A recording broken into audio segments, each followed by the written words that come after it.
Hi guys, welcome back to my channel. So for today's video I'm going to show you guys how to achieve this purple glittery cut crease eye makeup look. If you're interested to see how I got this look, then please keep watching. So I did already primer skin using my Maybelline illuminating primer off camera. It did not record, so I don't have the footage.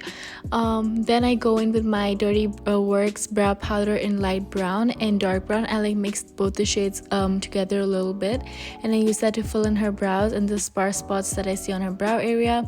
I am doing upward strokes here. Then I go in with my Maybelline Fit Me concealer and I use that to shape her brows.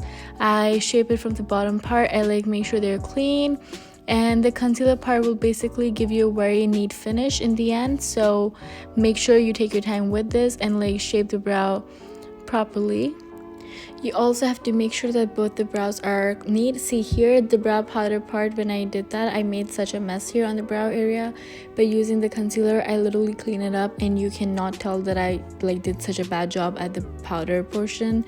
So it literally helps so much. And now I'm going to get my Wet n Wild foundation, and I think it's called Soft Ivory. And I spread that all across her skin using this flat bristle brush that I used to apply the primer on her skin as well, which did not film. Anyway, so I like spread the foundation all over her skin, and I make sure to, you know, equally like spread it all over and like not leave any spots. So when I blend it in, it's in an equal layer. Now I go in with my damp beauty blender and I use that to pat and press the foundation into her skin.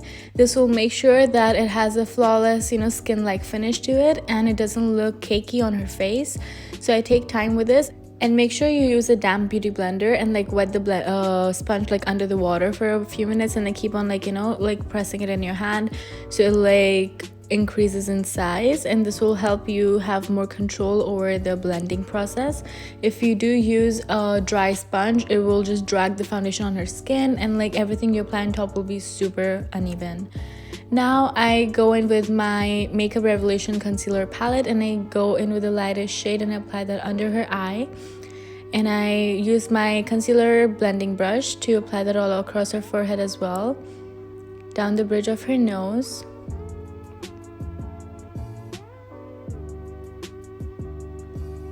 And here I'm not dragging the brush, I'm just patting the concealer on her skin, okay? And then I do the same thing on her chin area as well. And now I slowly, in very slight circular motions, I'm gonna work the product into her skin, and this will basically help us have a very like nice finish in the end, and it won't look like, you know, patchy, because if you're gonna drag the brush on her skin and like push the foundation across her skin, that's going to leave streaky marks and it's just not gonna look nice. So make sure whenever you're applying any like base product, you work in patting motions instead of dragging motions. I cover her eyelid area as well using this.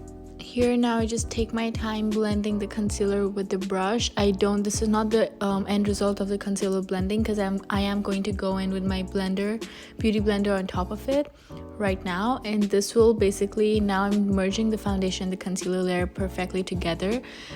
This will like, I have to basically make sure that you like soften the edges of the concealer so it doesn't look, you know, uneven. Now I'm going in with my contour palette from Wet n Wild, and I'm using the contour shade and I'm contouring her face up. It does look pretty dark on her skin right now, but like it does blend in the end, so like you don't have to worry about that. So right now it does look pretty dark and patchy because it was not her shade, but I kept on blending it in and it did like end up, you know, matching with her skin tone, because her hair is darker compared to her natural blonde hair. It did like work in the end. And this is me just working it in and like trying to like, you know, contour her face and not make it look harsh. Now I'm going in with my NYX setting powder, and I'm using that to set under her eye area and on her forehead, and as well as bake and sharpen her contour area as well.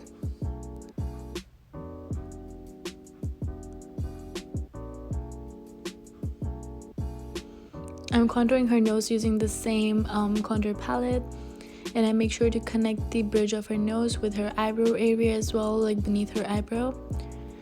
Then I go in with a mauve shade from my Modern Renaissance palette, and I spread that all across her eyelid region. This will be our base shade for our eyeshadow. It's a very light, beautiful purple. It looks so beautiful with her blue eyes. Like, her eyes are so gorgeous. And before I was gonna go for a bronze look, but then I just felt like doing a purple shade, so we changed the whole look completely in the end.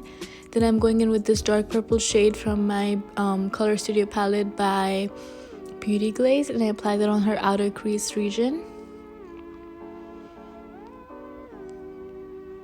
Make sure you don't have any fallouts while applying your eyeshadow here, because I already have the base ready, so I don't want any color to fall on her cheek area and then mess up the whole look. So I'm trying to be as careful as possible while applying the eyeshadow.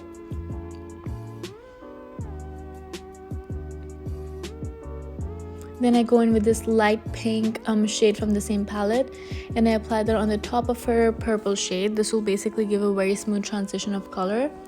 Now I'm trying to cut her crease. I'm using my Maybelline concealer, and I think 20 it is the shade range, and then I basically cut her crease. I make her look up so I can mark where her crease needs to naturally cut, and then I follow that line where the concealer left, and I basically try and make it as sharp as possible.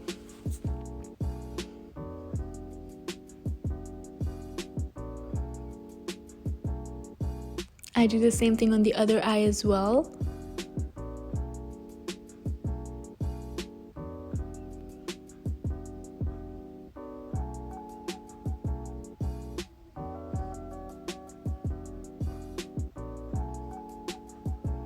Now I'm using my concealer buffing brush, and I basically pat the concealer on her eyelids so it's dry for the shimmer metallic shades on top to be placed. Now I'm going in with my Revolution palette, and I'm using the very pinky toned glitter shimmery shade, and I'm applying that on her crease area.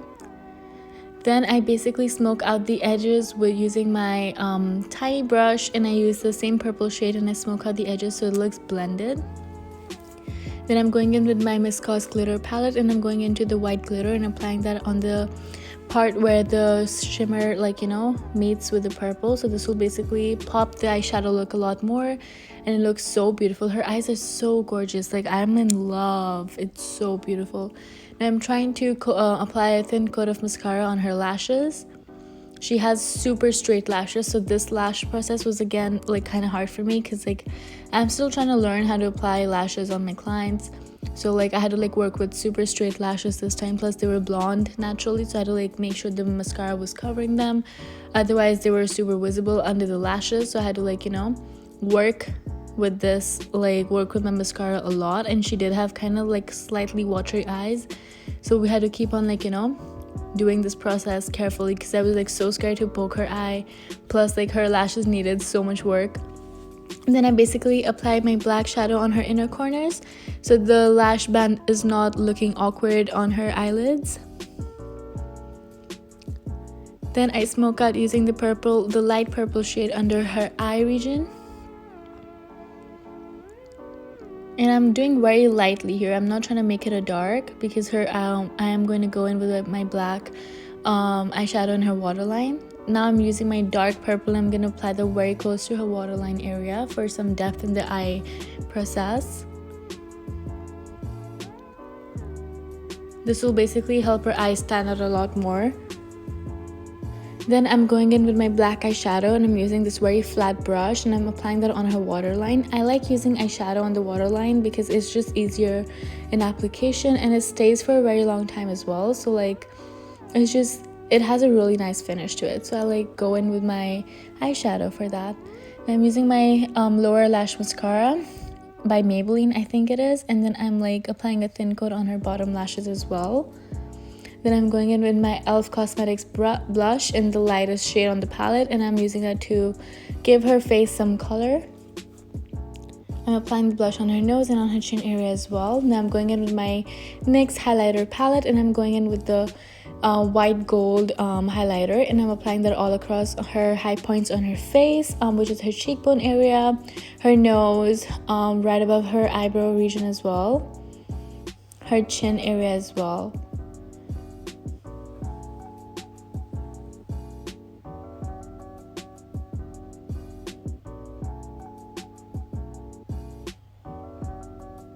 Now I'm cleaning her lips using my makeup remover and like a tissue paper, which I like wet it with, and I like clean her lips for the lip application. Now I am going in with this dark berry pink liquid lipstick from Huda Beauty, and I use that to outline her lips. I don't use lip pencils on like while doing my client's lips because like it's just unnecessary, you know. I just go with a shade like darker in my lip range, and I basically use the color to outline her lips, so we have like a really pretty like color transition on the lip area as well. So now I'm just outlining her lips, her bottom lip as well, and I like to shade in the outer corners, so it just has a very ombre like effect to it. Then I go in with a very toned down pink, which is similar to the mauve shade that we applied on her base eyelashes. And this is her reaction. Pretty. So pretty. She's very clever. Very talented. So now this is our end result. She already had her hair in braids the night before, so we didn't have to work with her hair much. She looks so beautiful. I love how this look turned out in the end. I'm really happy she liked it as well, and this is the final look. So if you guys enjoyed watching this video, please make sure to like, comment, and subscribe, and share if you will. I will see you guys in my next video.